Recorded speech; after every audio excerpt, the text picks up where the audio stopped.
ladies and gentlemen, my name is Peter and welcome in another video. This is a tutorial on how to make this future-based drop. By the way, this is a remake of a You Are Here Radcat remix. And I can say, to be honest, this song is genius. It's brilliant. So I'm gonna play back this and then we'll go to the parts of this.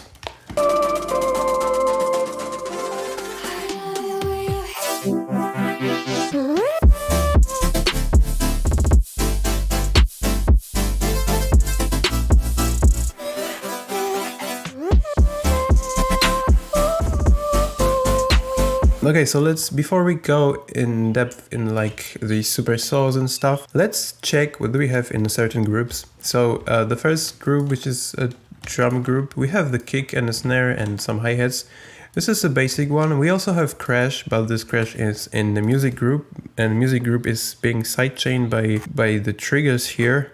And the reason why I put the crash in the music group instead of just drums group is that I want this crash to be sidechained as in original.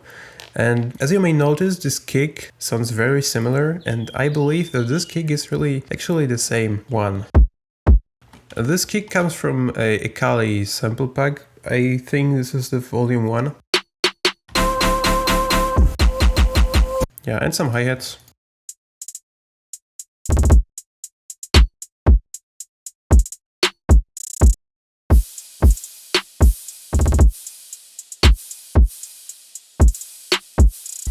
Okay, so the music group, which consists a bunch of things, not only Supersaws, but there is a bass also. And the reason why I put the bass here, because I was distorting this using glue compressor.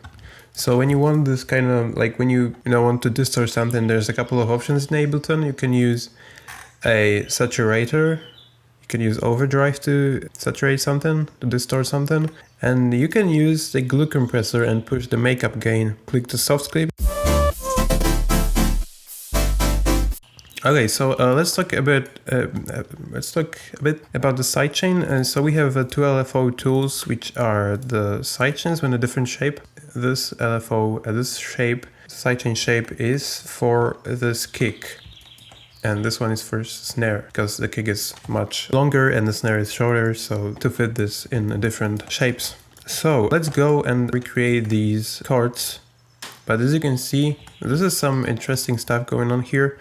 So how can you make these ARPs without adding another ARP layer?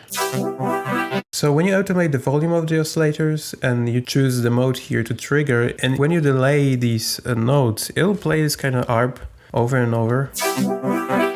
So we're gonna go now and recreate these chords with any effects here, because there's some automation lines here. We're gonna recreate them as well. Let's insert, actually we're gonna make a group. Yeah, so basically these chords, I'm gonna copy them and we're gonna make the first layer and then we're gonna make another layer. So this is how they sound like without anything, just with the default saw wave. And I'm gonna show you these chords because you will probably be wondering how these chords look like. So the waves I was using analog basic mini, which is kind of like saw wave, and we're gonna use two of them, and we're gonna automate the level knobs with our LFO1, and we're gonna draw a shape like this, kind of like that. Okay, and we're gonna switch the rate to 1/8, and we'll also automate the rate to go the double speed when we push the macro one to the end. So now we're gonna go to effects section and we will use a hyperdimension to give a little bit wideness. And now we'll put a compressor here with multiband turned on L, and we'll push the release knob. Yeah, so now what we are gonna do is I'm gonna go and automate the macro filters, the macro knob, and I'm gonna actually copy this here. So in like a certain moments, the chords are going at double speed. So now the filters. So you have, if you go to filters section here, and if you turn on filters, you can go to filter type, multi, and here you have 3 filters in one. So we're gonna use this one. This is a low pass filter, and I believe this is peak and high pass filter. And if you push this knob, it morphs between the filter types. So we can switch between a low pass and high pass filter here, what we are gonna do right now. So I'm just gonna, I guess, copy this and paste that. So I'm gonna also copy this automation. And now, so this filter cutoff is responsible for that going from, like, you know, for opening the filter here.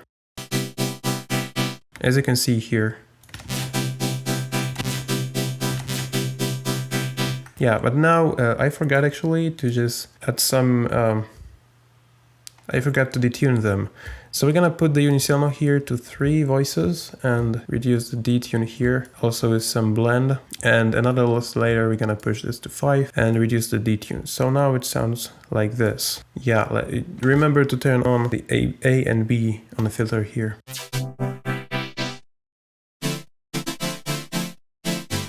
Oh, am I stupid? I forgot.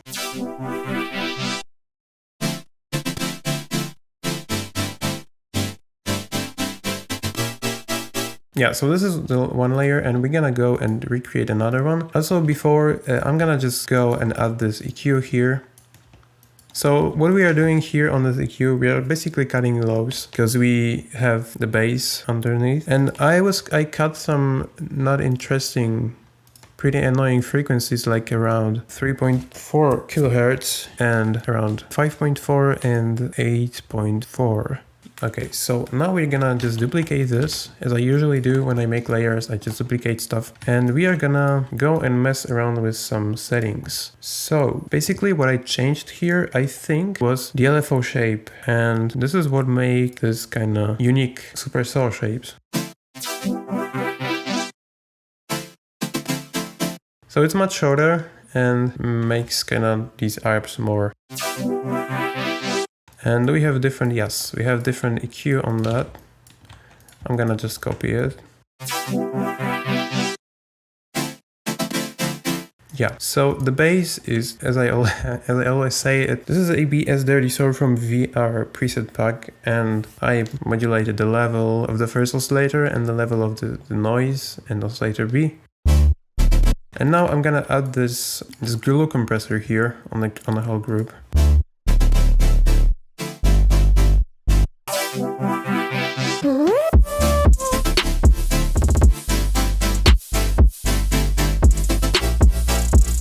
Yeah, so that's basically how you make these chords. Thanks for watching.